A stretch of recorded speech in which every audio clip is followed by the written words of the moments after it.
It is a wonderful, wonderful evening, and I'd like to welcome our lords, ladies and gentlemen to the launch of the First Brexiteer, Diaries of Sir Neil Marten, a man that I've come to know a great deal of and have an immense respect for, because we appreciate that nowadays rebelling in Parliament can be a habit, it can be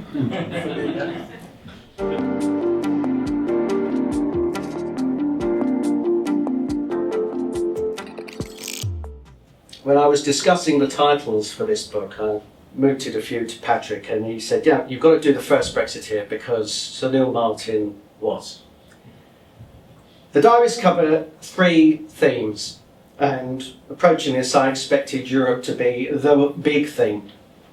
And it was for a period of his career from 1970 to mid-1972. We've all seen we all remember the Maastricht debates, we all remember the Maastricht rebels, the Witless Wonders, the infighting in the Conservative Party. But few historians have looked at the infighting of the Heath years. And historians have seen, well, Heath got that vote through in October 1971, 112 majority to join what was then colloquially known as the Common Market. But it was worse than that. It was a bitter war of attrition between a group of very committed anti-marketeers. And we could have virtually seen the beginnings of a breakaway political party.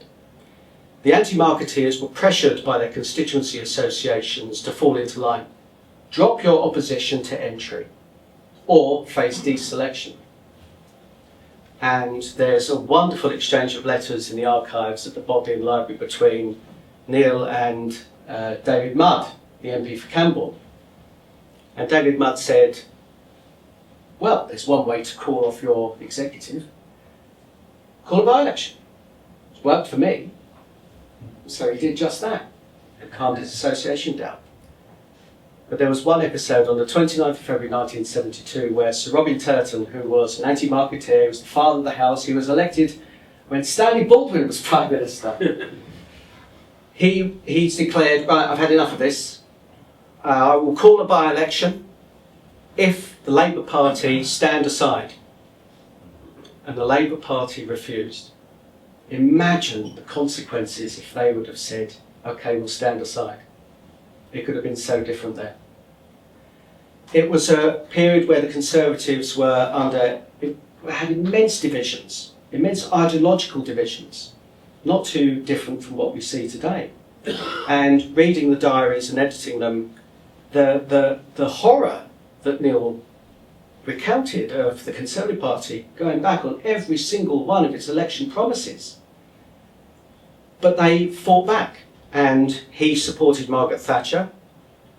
His ideal was for Enoch Pell to become Conservative leader, which when he'd said vote Labour in February 74 was something that was heresy to Conservatives.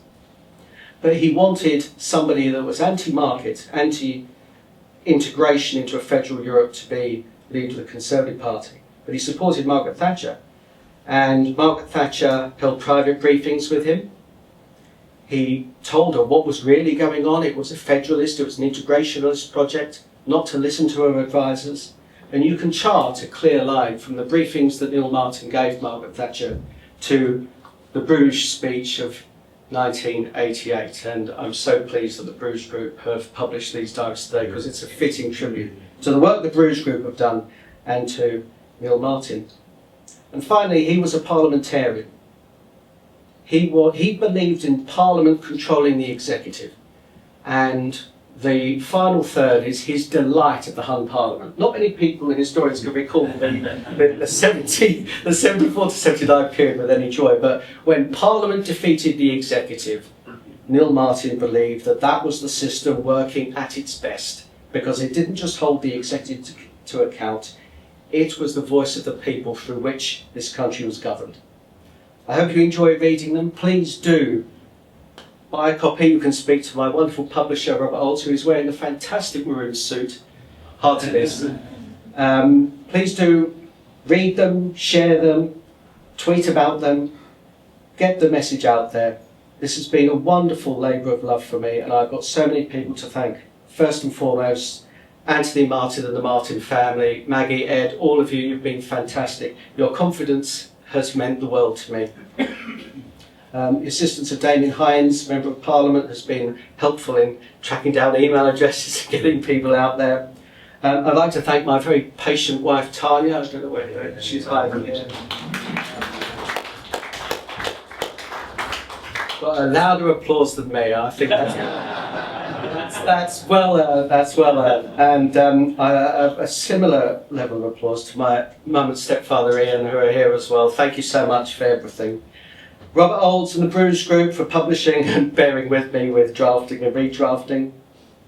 To the Taxpayers Alliance and all the team here for sponsoring the venue. Gavin Murphy at Canel Wines for the wine, Tom Thurston at 55 Tufton Street. I really cannot thank you enough. This is my first book. It is a delight to see so much support and encouragement and love from you all, and I can safely say today that it will not be my last.